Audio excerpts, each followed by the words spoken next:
Nahmaduhu wa nasta'inuhu wa nastaghfiruh wa na'udzu billahi min syururi anfusina wa min sayyiati a'malina may yahdihillahu fala mudhillalah wa may yudhlil fala hadiyalah. Asyhadu an la ilaha illallah wa asyhadu anna Muhammadan abduhu wa rasuluh allazi la nabiyya ba'da amma ba'du. Kepada santri kelas 7 sanawiyah, ana ucapkan selamat bergabung dan juga selamat menempuh belajar digital ini ya. Walaupun kita belum bisa bertemu langsung, namun mudah-mudahan ini tidak menyurutkan semangat antum semua dalam thalabul ilmu atau menuntut ilmu. Perkenalkan, ana Robani Nugraha selaku guru bidang studi mustolah hadis dan juga TIK.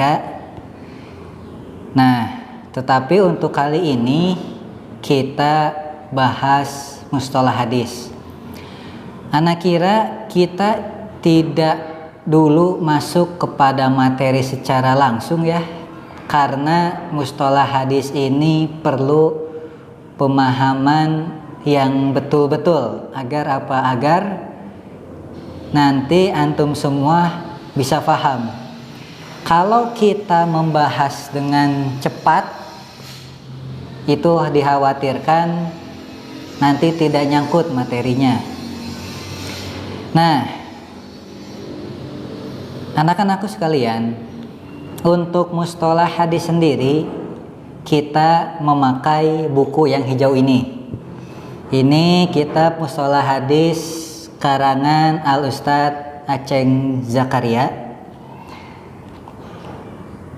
Barangkali ada yang sudah punya bukunya. Kalaupun belum punya, tidak masalah. Untuk pertemuan pertama ini kita hanya ta'aruf, kita hanya mengenal apa sih mustolah hadis itu dan fungsinya apa kita belajar mustolah hadis. Nah, anak-anakku sekalian, mustolah hadis ini merupakan salah satu pelajaran pesantren yang mana tidak akan diajarkan di sekolah-sekolah umum. Adapun pengertian dari mustolah hadis ini mudahnya saja ya. Pengertian dari mustolah hadis itu sendiri adalah kita dalam mustolah hadis itu mempelajari istilah-istilah dalam hadis. Juga kita mengenal ungkapan-ungkapan atau derajat-derajat hadis. Kita pasti tahu dalam hadis itu ada yang namanya hadis sahih, hadis dhaif, hadis asah, hadis hasan ataupun maudhu. Nah, itu akan dibahas di mustolah hadis. Kalau kita hanya belajar hadis, kita pasti hanya dipelajari, oh ini hadisnya sahih, berarti bisa dipakai. Oh ini hadisnya dhaif, berarti tidak bisa dipakai.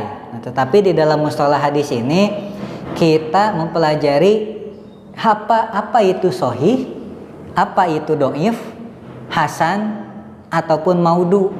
Dan juga nanti ada runtutannya. Hadis itu apa? Terus nanti ada istilah-istilah lain selain hadis, misalnya ada khobar, ada juga sanad, ada juga matan dan lain sebagainya. Nah, itu yang akan kita pelajari dari mustolah hadis. Jadi ilmu mustolah hadis ini ilmu yang mempelajari tentang istilah-istilah dalam hadis atau mempelajari, mengetahui derajat-derajat di dalam hadis. Nah, itu yang pertama. Yang kedua, fungsinya untuk apa sih? Jelas, semua ilmu pasti ada fungsinya, termasuk mustolah hadis. Nah, fungsi dari mustolah hadis itu sendiri ya, itu untuk mengetahui, ini secara gampangnya ya, secara mudahnya ya, sebelum kita masuk ke pembahasan nanti pertemuan berikutnya. Itu untuk mengetahui mana hadis yang bisa diamalkan dan mana hadis yang tidak bisa diamalkan. Itu ya. Fungsinya adalah untuk mengetahui mana hadis yang bisa diamalkan atau mana hadis yang tidak dapat diamalkan. Seperti itu.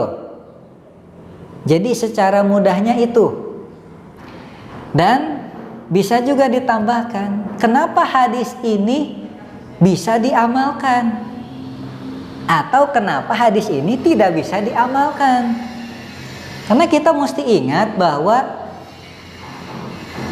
kenapa harus ada klasifikasi hadis? Walaupun hadis itu pengertiannya satu, tetapi sekarang banyak, bukan hanya sekarang, tetapi ada hadis-hadis yang disalahgunakan. Atau ada orang yang berkata orang biasa hanya berbicara, tetapi itu mengaku-ngaku sebagai hadis. Nah, itu yang tidak bisa